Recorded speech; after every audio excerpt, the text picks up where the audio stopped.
Hi, everyone, and welcome to another episode of the Collector Car Stories podcast. In addition to these Collector Car Stories podcasts, we also run the Car Reviews podcast, where every car featured on the site as available is reviewed with a video.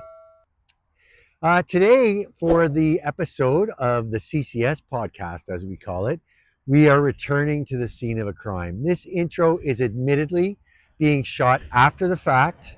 Last month in September 2025, we were lucky enough to be awarded a media pass for the Cobble Beach Concours d'Elegance. We've already brought you one episode of that show, but cars of a very high pedigree. But the thing I liked about the show, among many other things, I suppose, is that the exclusive cars that you'd expect to see, like Mercedes, Maserati, Porsche, they were there.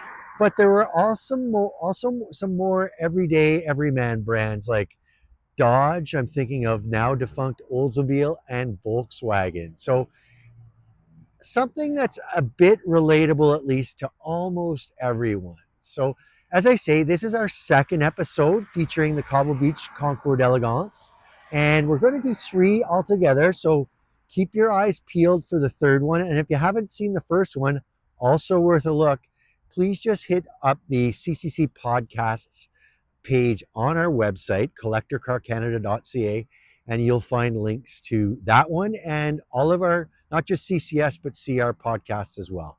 Thanks again for watching. That's enough of an intro. Here come the cars, starting with an Oldsmobile from a town that's made an indelible impression on me for life, Port Elgin, Ontario. Thanks again for watching. So another holdover from the Malaise era. We got a 1978 Oldsmobile Tornado here, Tornado Brougham. It's from the fine town of Port Elgin, Ontario. And there's a little appointment on the rear of this car I want to show you. So we'll walk around to the back. You can see that the vertical taillights harken to a Cadillac. In fact, so do the horizontals. These look a lot like a 78 Sedan DeVille. So same year Sedan DeVille. But if we get in closer to this window, these are what flash for indicators. So certainly the outsides are just reflectors and the brake lights would be in the horizontal lenses. But for indicators, up underneath the glass on this 1978 Oldsmobile Tornado Brougham out of Port Elgin, Ontario. Here's another fun one. We see a lot of these cars too. We've sold a number of R107 Mercedes-Benz over the years. This body style of the SL, I think it was in existence from 1972 to 1989. I might be a year off on either side with that, but certainly a beautiful condition car. I spoke to the owner a little while and he started pointing out to a couple of the flaws when I said that. So that's when I knew I really felt like I was at a car show when the owner's showing me the flaws. But a couple of fun things about these skis. The owner decided out of Pennsylvania. You can see the Pennsylvania antique vehicle plates. But he wanted to get a US pair of skis, thus the K2s, and a European, so the Fischers. So the Fischers are not made in Germany, they're made in Austria, but the K2s are made in the US as the same place where this car is registered. But the thrill for me, I always get a thrill at looking at all the cars of my youth, and this one qualifies. This was built before I had my driver's license. But the first skis I ever bought for myself were a set of K2 412s. So I had them beat, but my 412s jumped the shark around 1987 or 88. But a really fine condition 1982 Mercedes-Benz 380 SL. So here's the SL that came next. This one is the R129 body style, which succeeded the R107 in the SLs. Very popular car. This one's a little more special than typical. There were six-cylinder versions, 8 cylinders, and this one is a V12. Zoom in on closely to that emblem behind the front wheel, and you can see a V12 indicator. Also an AMG package car, and you can see it's got the AMG monoblock wheels. Very rich-looking camo interior as well. So this car, it's over 30 years old, but boy, it looked darn near brand new. So an SL70, the 2 digits after SL to indicate an AMG version of the car. Okay, here's a car I will not claim to know a lot about. It's a European market car, 1988 Renault Alpine V6 Turbo. I wanted to show it to you though. I have seen them in my rare visits to Europe. I've been to Europe a couple of times and I've seen a few of these Alpines. I've even seen one in the financial district of Toronto. Look at that Radwood license plate. That's fun. But the reason I wanted to show it is to find out if anyone agrees with me that it has somewhat the same shape as a Porsche 928. Drop a comment in the comments section and let me know what you think of that little hypothesis of mine. Very different car though, not only V6 turbo compared to the V8 and the 928, but a rear engine car as well. So in the background, you can see we've got a VW Volkswagen Harlequin. So as I got close to the car, I managed to come upon the owner, and I had a great chat with him. Found out a couple of really neat things about this car. One's got personal overtones, but another relates to a great car story, the type we love to show on collector car stories. In fact, this guy might be a good guest for a future episode. Let me know in the comments if you think that's a good idea after you hear the two stories I'm about to tell. The first one with personal connection is he happens to be a neighbor of mine. We got talking, and it sounds like we live about 300 meters from one another, which was interesting to hear. And we both drove up today. So, but the interesting thing about the car generally, there are a number of interesting things. He figures there are about 90 survivors in North America, and this would be one of about 7 left in Canada. But he is not the original owner, but he bought it a 1996 model, and he bought it in 1997. Uh, I think he said he had a collision in it, but he decided to give the car up after only a few years. And then he got inspired some years ago to try and find the car he used to have. And sure enough, he found it in in a state of disrepair, and he's made it look like this. So he kept pointing out the flaws to me. Typical car show behavior from an owner, as I was saying earlier. But to me, it looks like a pretty presentable car, and not too many of these Harlequins around. Neat to see. Now, these wheels would not be original, and I'll show you something on the rear that really that alerts me to that. But I thought this was neat to show. Those calipers, he shared with me that he painted those calipers in the late 90s or early 2000s. The car was not in his ownership for close to 30 years. The paint survived. And sure enough, the drums here on the rear were also painted around the same era. And getting back to the wheels, I have a personal hypothesis that manufacturers generally do not put on wheels. You can see through to the brakes if there's a drum brake underneath. So my tell for aftermarket wheels on a drum brake car is if I can see the brakes through the wheel. So other than the multicolored body panels, a typical 1996 Golf of the period, but the Harlequin version with the multicolored panels. Next up, this was some kind of car in 1999, a Bentley Continental SC. Uh, Certainly a beautiful British car of the time. I don't know if you saw the name on the nameplate. I didn't really mean to show it to you, but I didn't know this fella had this car. He's one of my club mates in the Ontario Jaguar Owners Association, but I do know him to be a fan of British cars generally, and there might even be a Hemi Charger from 68 or 69 in his shop. But today he's brought a Bentley Continental SC. So here's a car we've seen before. Back in June, we attended the downtown Burlington Car Show, put on by the Burlington Cruise and Car Show. A number of members I've seen here today. Uh, and we attended that show with Wolf Auto Works in Burlington, a shop that does a lot of work on Porsche, Audi, Mercedes, BMW. But this one is a 69 Charger, not related to Wolf. We just happened to be at Wolf at the show where we saw this. And this is a 1969 Dodge Charger, and it's called, drum roll please, the Elephant. I heard rumors of the restoration and build on this car coming in at, if not 7 figures, close to it, but sort of puts the Dukes of Hazzard version to shame, does this 69 Charger Elephant, but quite a piece. And right next to it, I see another Burlington car I recognize. And this one Oh, it does say tribute on it. They're not trying to fool anybody. But I've seen this car at that same Burlington Cruise and Car Show.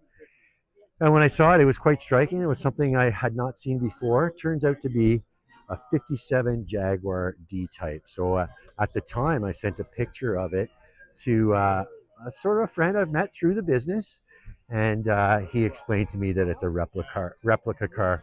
And when I looked it up, I found that these a brand new one, or not rather brand new one, but an authentic one in decent condition is worth not seven but eight figures. And my friend Mike explained to me that those kinds of cars don't hang out at Canadian Tire much. Well, I've spotted another modified Dodge Charger. A couple of tells that this one's modified. I just saw the nameplate. We'll work our way over to it. It's noted as a 1970. And in 1968, all of the Chrysler products, certainly the Dodges, had these round accessory lights on both the front and the rear. So that was a 1968 only appointment. This being a 1970, I know it doesn't belong.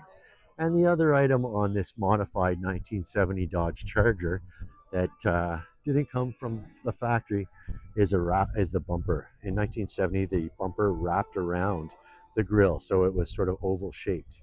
We get in close though, and we see another Elephant 426 like we saw on the 69 just down the way we recognized from Burlington. All right, so these are not the $1 million cars, although some might be pushing it if we find a Yanko Camaro. But always popular, these pre-Malaise era domestics. Right here, we've got a 1969 Camaro. Uh, 67 through 69 was considered first generation, but to me, those 69s are quite different from the 67s and 8s. So I did mention Yanko, and sure enough, this is a Copo Camaro ZL1. So Copo Central Office Production Orders, that stood for. Some GM dealers found a way to get a little more juice into the Camaros in their orders. So here we have a 1970 Plymouth Barracuda, first year of this body style back in 1970. I think we see a year of manufacture plate here for 1970. And I'd expect this car is running, yeah, sure enough, it's running a 340. Later Dusters, anyways, it have 360s, but the 340s are the engine to have in these cars, apparently. That's what the collectors are after. I have another CUDA. I might even like this one a little bit better just because it's got the dog dish caps. I really like those, and the shade of green this one is really fun as well. I will say I like the rally wheels on the yellow ones a lot as well. But there's just, for me, there's just something about these dog dish caps. And both of the cars are wearing authentic or tribute anyway, Goodyear Polyglass GT F60 15 tires. So another 340. And this one's got the shaker hood. And all that means is that the hood shakes when the engine is running just because of the vibrations. So this one's a 71, so 1 year newer than the yellow one. So I talked about the 67 and 68 Camaros looking a little more similar than the other first generation cousin, the 69. This one I can tell is a 68, and I can share with you why I know that. No vent window on that front door. There are a couple other things on a base unit, like the indicator lights up front, but this one is an RS, doesn't have the same indicator lights. But as I say, without the vent window here, we're looking at a 68. A very important person in my life owned a 68 Camaro in this very color. And yes, that was my mother who owned that car when I was born. Boy, I wish our family still had it. Another 69 here, a green Z28. Another GM muscle car of the era. This one's a Buick though, a yellow Buick. This one is a GSX, so it's got the Skylark body style, but the GSXs were a big step up performance-wise. This one's even a stage one with the 455 GS cubic inch engine, 455 cubic inch engine, a V8, tons of power. Be careful turning the corners though. This is a straight line car, but that stage one is a special item and another 1970 model year. So here we have a couple of current generation Ford GTs. This one's a 2023 Ford GT Mark IV. Interesting thing for me on that one is the owner's name, and that's Multimatic Motorsports, a company that's really made a name for itself here north of the border with domestic cars. You can see they've got their fingerprints all over the Ford GTs, the current ones, and it's also the manufacturer of the really special Mustang that's just come out for this 2025 model year, the Mustang GTD, manufactured by Multimatic at their facility. It says Markham. I can't remember if it's Markham or Aurora, but that Mustang GTD, I was just told it's Markham. Thank you, sir. That Mustang GT is good for 850 horsepower. Didn't see one today, but I see one periodically at my the car club where I'm a member in Burlington, Ontario. Working our way over the one that's a little more of a sky blue, another current Ford GT, and just a little older in 2020, but a really neat appointment of these cars. The Multimatic one had it as well.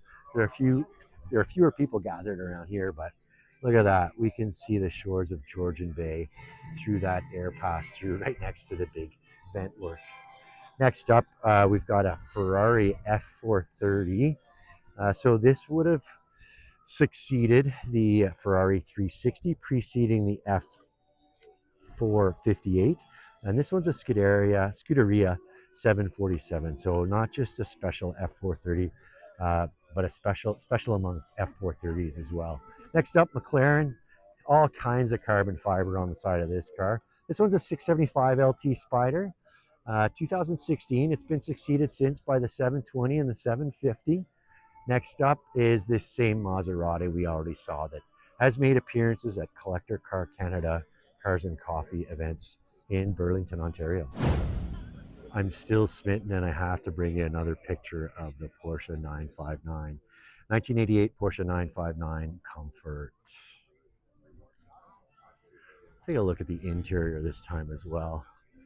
Interestingly, I get around 928s quite a bit, and they've got this same alarm system Porsche sticker, identical. And there are other appointments in here you'd see on certainly 911s, 928s of the day, even some items that could be similar anyway to a 944. Certainly that steering wheel. The steering wheel is embossed with 959, but the same shape steering wheel is used in the 911s, the 928s, and 944s of the day. Not the 924s, however. I think we've got a Porsche certificate of authenticity for the car in the front passenger seat. Let's see if we can have a look at that. One thing I did notice is that they changed the head unit. That's got a CD player. I think it's a Nakamichi. So here are the the Porsche product specifications. Yeah, I do have that wrong. I just put my glasses on to see Nakamichi on that CD head unit. So 88 959 coupe, only a 2.8 liter engine, silver metallic over the wine red leather interior. 959/50 engine. Here's the options. The equipment for Germany. So this is a German market car with heated seats on both sides, sports seats with electric. You can see the bolsters. That's indicative of a Porsche sports seat. And then alarm system and Bridgestone tires with